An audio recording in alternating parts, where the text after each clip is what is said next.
Okay everyone, Julia and I are putting together a little sequence of her writing a letter, and then she's going to stamp it with our cool little stamps that we got there on the right of the screen. But this entire setup Julia put together.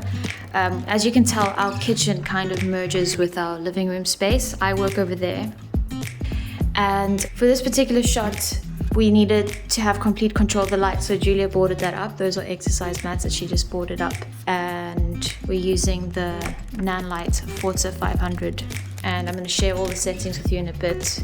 Got the S5, we're shooting the video parts with the S5, and we're playing around with the DZO from 50 to 125. Got my cool little monitor set up to make things just a little easier for myself, and right off the bat, don't know if you can tell, but we've got some regions of overexposure which are clipping over there, as you can see on her bandana and on the book. So we're going to fix that by dimming down the lights on the Nanlite, which is currently on 30% double diffused with the egg crate grid thing. What I want to do for this shot is I want to also put the aperture MC behind Julia's head so that we've got some nice catch lights behind her. I think it's called catch lights, to get a nice rim to separate her from the background. And we've got this long little light thingy over here behind, being shielded by the wood of the cabinet so it doesn't overexpose the shot. So we've just got a nice... And while Julia gets changed, the surface of this is some sort of marbly, I don't know what this is, but it's quite reflective. So we've put a nice little soft blanket here to stop that very distracting reflection from happening. And sincere apologies, the bit of clutter that you're seeing here is because my office space, which is in that room over there, is currently being slowly emptied out because my mom's gonna be staying with us for a while. So we need to have 2 bedrooms as opposed to just 1. So that's that. So what I've asked Julia to do is to position herself in a way so that when you've got the exposure right, when we've brought the lights down a bit, while she's writing, you'll see a fair amount of her face, which I want you, because originally, Julia, can you show them how you were writing at first, where you're kind of leaning in, bending in? So I'd prefer that you can actually see her face while she's writing, like that. So when we bring this down, we might even be able to get some Rembrandt lighting in there. Let's try that out. Now the Nanlite's been taken down to 20%, and I'm much preferring this lighting. As you can see, it is quite bright in reality.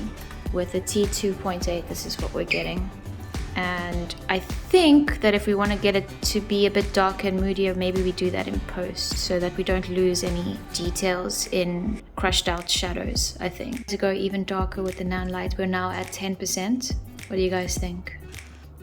Let's get the waveform on. Now, with regard to the intensity of the light, I have brought the light slightly lower. It's on Julia's face, a little bit closer, but still very soft. We're still at 10%. And we've moved the light back behind the cabinet.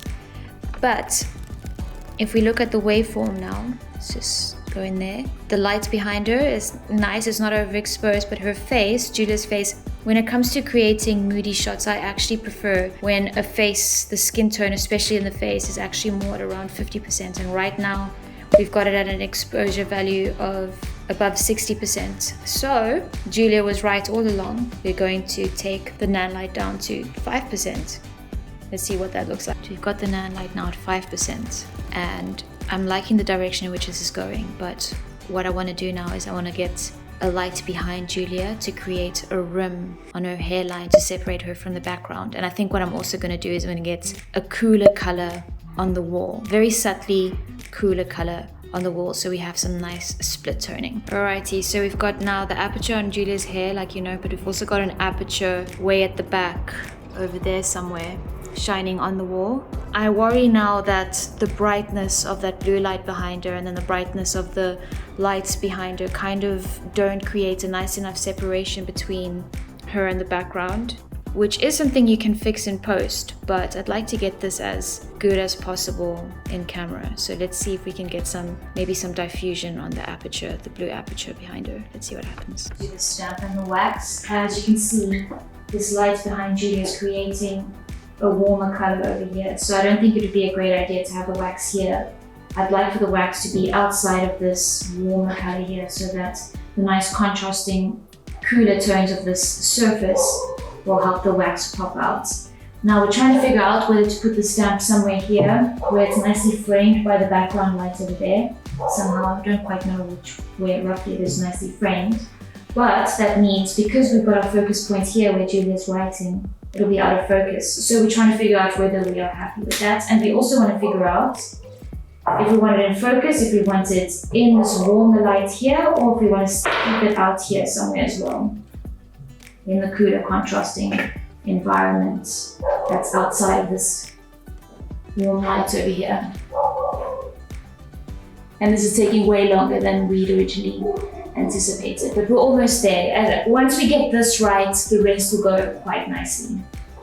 Okay, so we've put the stamp in the shot now, and we think that if we move away the projector, it'll be nice. So Julia's moving the projector away. We feel it'll stand out nicer in the shot, even though it's not very obviously in the shot.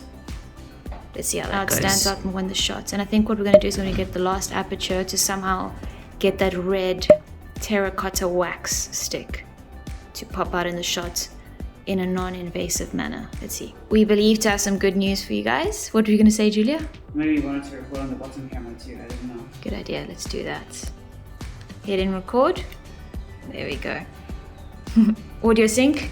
Click, click, click. All right, we're gonna go for this. Just need to set the white balance. I think this is it. This is gonna be the shot that we're gonna start off with. And then we're gonna work around this entire scene with close-ups and stuff like that. Another issue that we kind of have is that we also wanna get some product photography out of this. I think for the product photography of the initial melting of the wax, we're gonna just take screenshots from video.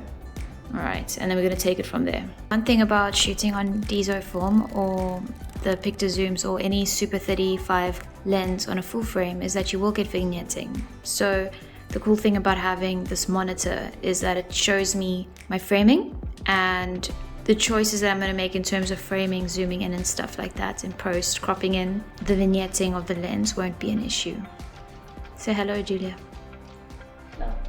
Hello. Hello. We're ready to rock and roll.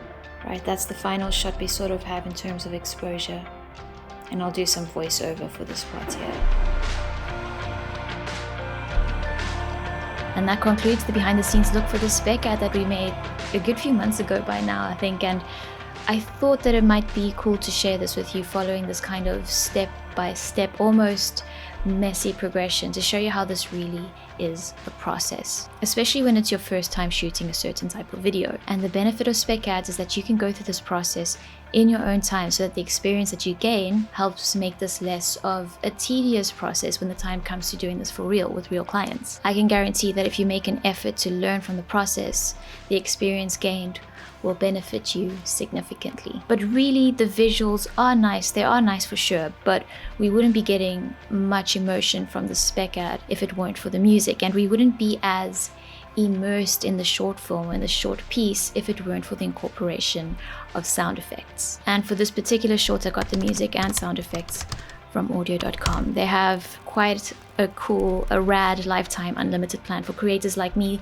creators such as myself who predominantly make YouTube videos. In addition to all of that, for those of you making documentaries or submitting shorts for award consideration or distribution through TV, on-demand TV or over-the-top streaming services, stuff like that, the Audio Pro plan might be suitable for you or for your production company. Now, I wasn't paid to put this promotion in my video, but I do get a decent commission from any Audio Pro signups made through my affiliate link or through any purchases really made using my discount code.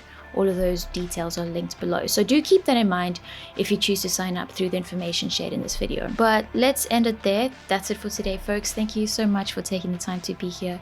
I do appreciate it. I hope you found this video useful, entertaining, or something productive. I don't know. Don't forget to keep taking photos, keep making videos, and I'll catch you in the next one.